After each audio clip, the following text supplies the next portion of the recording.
আপনি একজন আমেরিকান স্টুজকে বসিয়েছেন আমাদের, আপনার সবার আগে বাংলাদেশ হয়ে গেছে সবার পরে বাংলাদেশ। এই যে আপনার গুপ্ত পররাষ্ট্রমন্ত্রী, যিনি নিরাপত্তা উপদেষ্টা, বিএনপি সরকারের গুপ্ত, কিন্তু তিনি অন্তর্বর্তী সরকারে তিনি ছিলেন বিএনপির গুপ্ত এজেন্ট। গণ অভ্যুত্থানের বিগেস্ট বেনিফিশিয়ারি যদি বলেন, এটা হচ্ছে এই পররাষ্ট্রমন্ত্রী। আমরা তাকে চিনতাম না। কোথা থেকে আসলেন, উড়ে এসে জুড়ে বসলেন, নিরাপত্তা উপদেষ্টা হলেন, ফ্ল্যাগ উড়িয়ে উনি শপথ নিতে গেলেন, আরেকটা ফ্ল্যাগ নিয়ে তিনি শপথ নিয়ে বের হলেন। এই যে আপনার গুপ্ত পররাষ্ট্রমন্ত্রী, যিনি নিরাপত্তা উপদেষ্টা, বিএনপি সরকারের গুপ্ত, কিন্তু তিনি অন্তর্বর্তী সরকারে তিনি ছিলেন বিএনপির গুপ্ত এজেন্ট।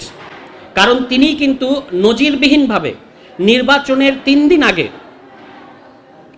এমন একটা চুক্তির মধ্যে বাংলাদেশকে নিয়ে গেলেন, যেটাকে অনেকেই বলছেন যে এখানে আমাদের তো কিছু নাই, সবই তো আমেরিকার জন্য। এটা 3 দিন আগে তিনি নিয়ে গেছেন এবং হি ইজ দি অনলি গাই।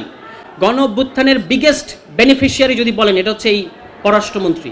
আমরা তাকে চিনতাম না। কোথা থেকে আসলেন, উড়ে এসে জুড়ে বসলেন, নিরাপত্তা উপদেষ্টা হলেন, ফ্ল্যাগ উড়িয়ে উনি শপথ নিতে গেলেন, আরেকটা ফ্ল্যাগ নিয়ে তিনি শপথ নিয়ে বের হলেন। এবং তুগলকি কাণ্ড ঘটে যাচ্ছে। এই যে আমাদের জাহাজ ছাড়পত্র পায় না হরমুজ প্রণালীতে, কেন পায় না? এখানে ইরানের রাষ্ট্রদূত বলেছেন যে আমরা কিন্তু মনে রাখবো, যুদ্ধ শেষ হয়ে যাবে কিন্তু আমরা মনে রাখবো আমাদের সাথে কি ব্যবহার করা হয়েছিল। তো এইটা করার কারণে কি, আপনি একজন আমেরিকান স্টুজকে বসিয়েছেন আমাদের, আপনার সবার আগে বাংলাদেশ হয়ে গেছে সবার পরে বাংলাদেশ। দেখা যাচ্ছে যে এখন সবার আগে আমেরিকা, সবার আগে ভারত।